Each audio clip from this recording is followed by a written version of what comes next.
Sa puso ng isang bansang naghahanap ng pagkakakilanlan, kung saan naghahari ang kaguluhan sa ilalim ng mga hukom at propeta, umalingaw-ngaw sa mga lambak ng Israel ang isang sigaw, ang hiling na magkaroon ng hari. Isang haring makamundo tulad ng sa mga bansang nakapaligid sa kanila, isang pasya na tila humahamon sa kalooban ng Diyos, ngunit sa kanyang mga mahiwagang plano ay kanyang ipinahintulot. Sino ang unang uupo sa tronong ito? Hindi isang bayani ng digmaan, kundi isang simpleng binata na ang tanging inaalala ay ang paghahanap sa mga nawawalang asno ng kanyang ama. Ito ang kwento ni Saul, ang haring hindi inaasahan. Kung naghahanap ka ng mga kwento ng kapangyarihan, tadhana at hiwaga ng Diyos, mag-subscribe na ngayon upang hindi mo makaligtaan ang bawat detalye ng paglalakbay na ito. Si Saul, isang Benjaminita, ay isang lalaking may kahangahangang tindig, mas matangkad kaysa sino man sa Israel at may pambihirang kakisigan. Subalit, ang kanyang pinagmulan ay mapagkumbaba mula sa isa sa pinakamaliit na pamilya ng pinakamaliit na lipi. Malayo sa mga palasyo, ang buhay niya ay sa bukid, nag-aalaga ng mga ari-arian ng kanyang ama. Ang simpleng gawaing ito ang nagdala sa kanya sa landas ng kanyang tadhana. Ang mga asno ni Cis, ang kanyang ama, ay nawala at si Saul kasama ang isang lingkod ay naglakbay ng ilang araw upang hanapin ang mga ito. Hindi niya alam na ang bawat hakbang ay naglalapit sa kanya sa isang banal na tawag. Matapos ang ilang araw na walang saysay, napagod at pinanghinaan ng loob si Saul at ang kanyang lingkod. Iminungkahi ng lingkod na humingi sila ng tulong sa propetang si Samuel na kilala sa kanyang mga pangitain. Lingid sa kaalaman ni Saul, nakatanggap na si Samuel ng pahayag mula sa Diyos. Sa susunod na araw, darating ang isang lalaking mula sa Benjamin at siya ang hihirangin upang pamunuan ang Israel. Nang makita siya ni Samuel, nakilala niya agad ito. Sa isang pribado at sagradong pagtatagpo, binuhusan ni Samuel ng langis si Saul at ipinahayag siya bilang prinsipe sa pamana ng Panginoon. Isang lihim na sa ngayon ay dapat munang itago. Sa kabila ng lihim na pagpapahid ng langis, kailangan maging pampubliko ang pagpili sa hari. Tinipon ni Samuel ang Israel sa Mispa upang ihayag ng Diyos ang kanyang pinili. Sa pamamagitan ng isang dramatikong palabunutan, napili ang lipi ng Benjamin, sunod ang pamilya ni Matri at sa huli ang pangalan ni Saul. Ngunit wala si Saul sa paningin. Sa sandaling iyon, marahil dahil sa hiya o kaba, nagtago siya sa mga bagahe at natagpuan lamang matapos hanapin. Nang iharap siya sa bayan, ang kanyang matayog na tindig ay nagdulot ng paghanga. Sumigaw ang bayan, "Mabuhay ang hari!" Damang-dama ang paunang pag-aalinlangan ni Saul. Hindi lahat ay agad na tumanggap kay Saul. May mga humamak at kinuwestiyon ng kanyang kakayahan. Ngunit hindi nagtagal ang pagkakataon para patunayan ni Saul ang kanyang halaga. Nang magbanta ang mga Amonita sa Jabes Gilead, si Saul, na pinakilos ng Espiritu ng Diyos, ay nagtipon ng hukbo at pinamunuan ng isang matagumpay na laban. Iniligtas ang lungsod at pinatahimik ang mga nagdududa. Ang unang tagumpay na ito ay nagpatibay sa kanyang autoridad at nagbuklod sa bayan sa ilalim ng kanyang korona. Si Saul, ang lalaking naghahanap ng asno, ay isa ng matagumpay na hari ng Israel. Ngunit naroon na ang kabalintunaan. Paano ang isang haring pinili ng Diyos ay itatakwil din ng Diyos na nagpahid ng langis sa kanya sa hinaharap? Ang luwalhati ng mga unang tagumpay ni Saul ay panandalian lamang, isang pambungad sa pagsubok na magtatakda ng kanyang paghahari. Sa Gilgal, ang takot at kawalan ng katiyakan ay sumira sa tiwala ng lahat. Ang mga Filisteo ay nagtipon ng napakalaking hukbo sa Mikmas, handang lipulin ang Israel. Ang mga tao, sa sobrang takot, ay nagsimulang maghiwa-hiwalay, nagtago sa mga kuweba at tumakas. Bawat oras, lumiliit ang hukbo ni Saul, bumabagsak ang moral at umuuga ang pananampalataya sa kanyang pamumuno. Napakabigat ng presyon para sa isang haring nagsisimula pa lamang. Nasadlak si Saul sa isang mahirap na kalagayan. Iniutos ni Samuel na maghintay sa Gilgal ng 7 araw upang mag-alay ng mga hain at humingi ng gabay sa Diyos. Ngunit patapos na ang 7 araw at wala pa rin ang propeta. Napakahirap ng paghihintay.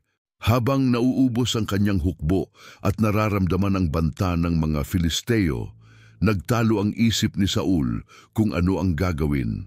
Ang pananampalataya ng bayan ay nakasalalay sa isang himala, sa isang basbas na makakamit lamang sa pamamagitan ng ritual.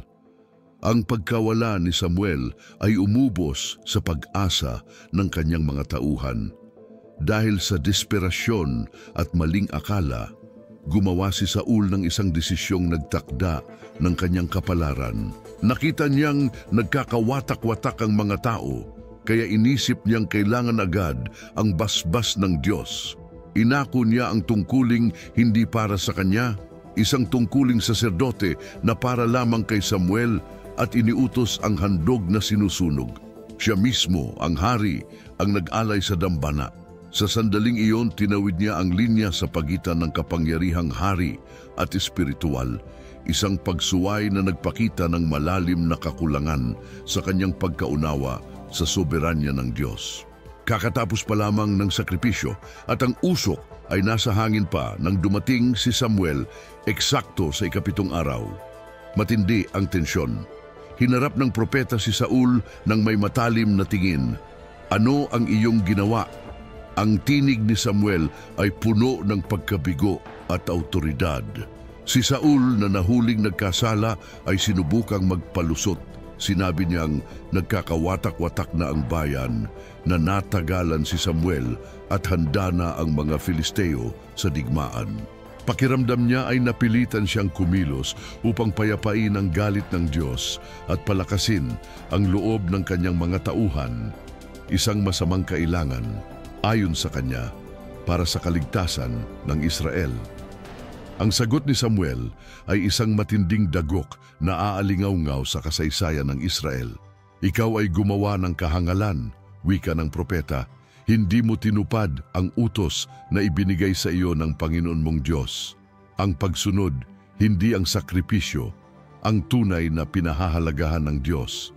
Dahil sa pagsuway na ito, dahil sa kawalan ng pasensya at pag-agaw ng kapangyarihan, ang kaharian ni Saul ay hindi magtatagal. Ang pangako ng isang dinastiya ay binawi sa sandaling iyon na nagtakda ng katapusan ng kanyang paghahari. Ang isang gawa ng pagsuway na nagmula sa takot ay naging kapalit ng pagsang-ayon ng Diyos at ng kinabukasan ng kanyang angkan sa trono ng Israel. Ang pagsaway ni Samuel sa Gilgal ay isa ng matinding babala, ngunit ang tunay na pagsubok sa kanyang pagsunod ay darating pa lamang. Ang Diyos sa pamamagitan ni Samuel ay nagbigay ng malinaw na utos, lipulin ng lubusan ang mga Amalesita. Ito ay hindi simpleng paghihiganti, ito ay hatol ng Diyos laban sa isang bayang naging kaaway ng Israel mula pa sa pag-alis nila sa Ehipto. Ang utos ay malinaw at ganap. Lalaki, babae, bata, sanggol, kamelyo, asno, tupa at baka, lahat ay dapat lipulin. Ito ay pagsubok ng ganap na pagsunod, walang tanong at walang labis, walang kulang. Si Saul, kasama ang hukbong, may 200,000 sundalo at 10,000 mula sa Huda, ay lumusob sa lambak ng mga Amalesita.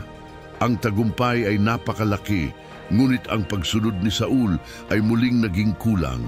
Bagaman tinalo niya ang mga Amalesita, pinaligtas niya si Agag, ang hari ng mga Amalesita, at ang pinakamagagandang tupa, baka at lahat ng may halaga. Ano ang nagtulak sa lantarang pagsuway na ito? Ito ba ay para sa karangalan na may haring bihag? o ang tukso na yumaman mula sa mga samsam na marahil ay kinukubli sa relihiyosong dahilan. Hindi nakaligtas sa paningin ng Diyos ang pagsuway ni Saul. Dumating ang salita ng Panginoon kay Samuel na may matinding lungkot.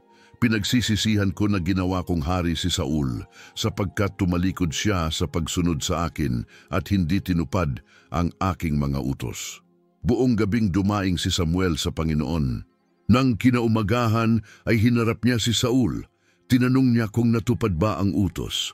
Sumagot ang hari, tinupad ko ang utos ng Panginoon. Ngunit ang ingay ng mga baka at tupa ang naglaglag sa kanya. Sinubukan ni Saul na isisi ito sa bayan.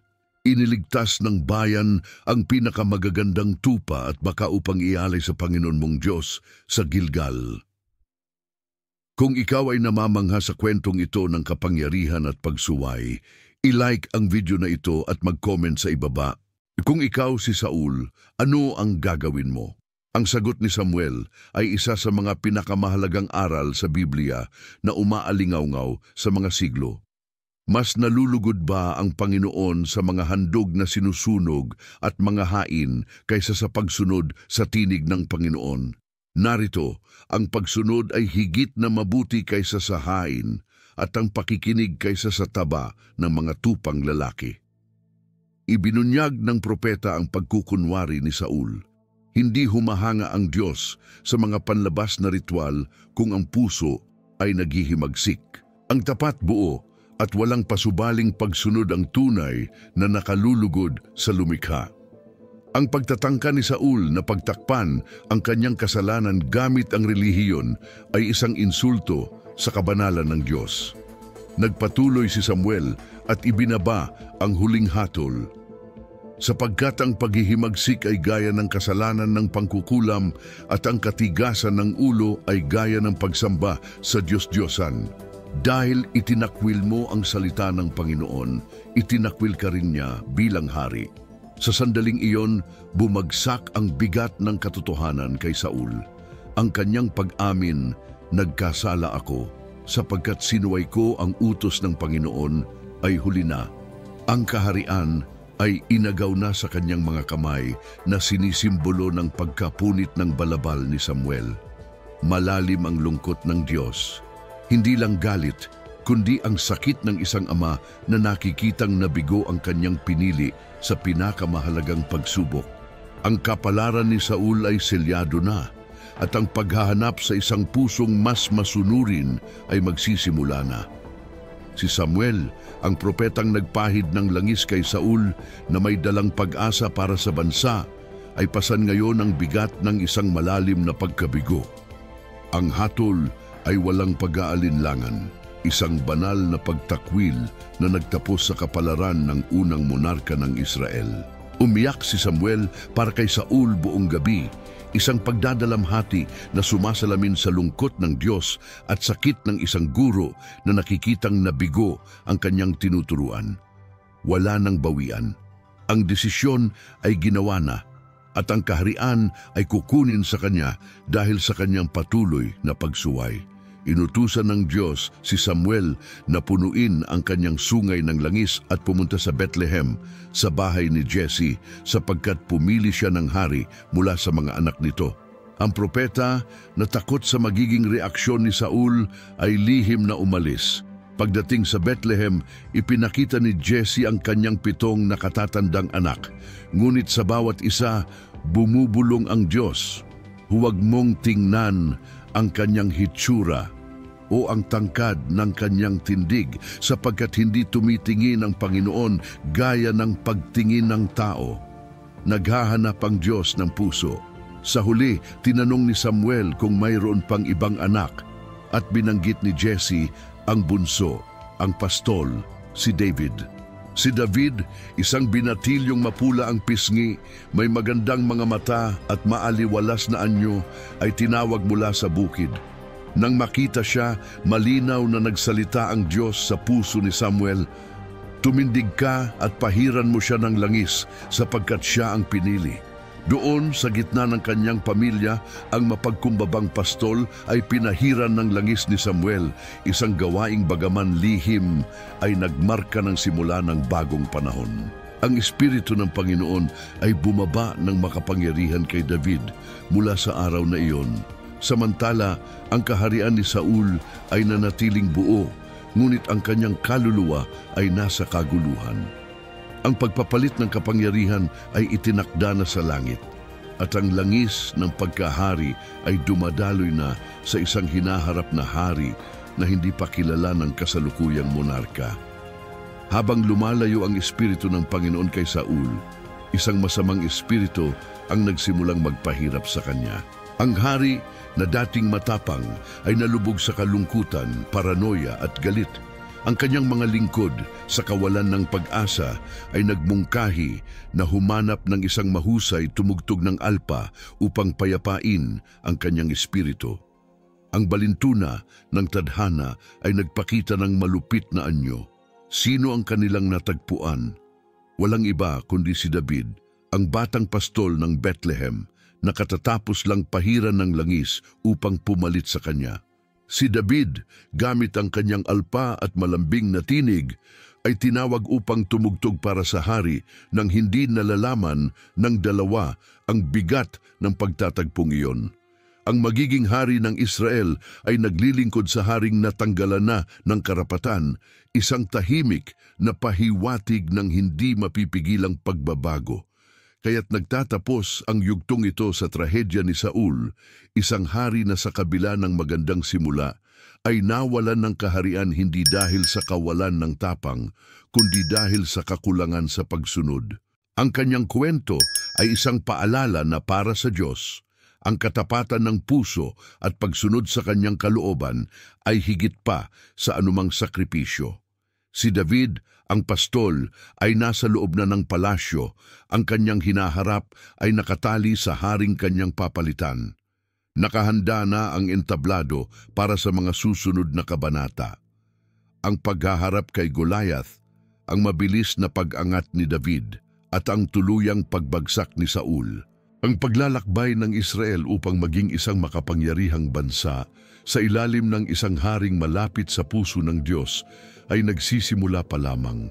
Kung ikaw ay nabighani sa sagang ito ng kapangyarihan, pananampalataya at tadhana, huwag palampasin ang susunod na kabanata. Mag-subscribe sa channel at i-click ang notification bell para matuklasan ang marami pang lihim ng kasaysayan.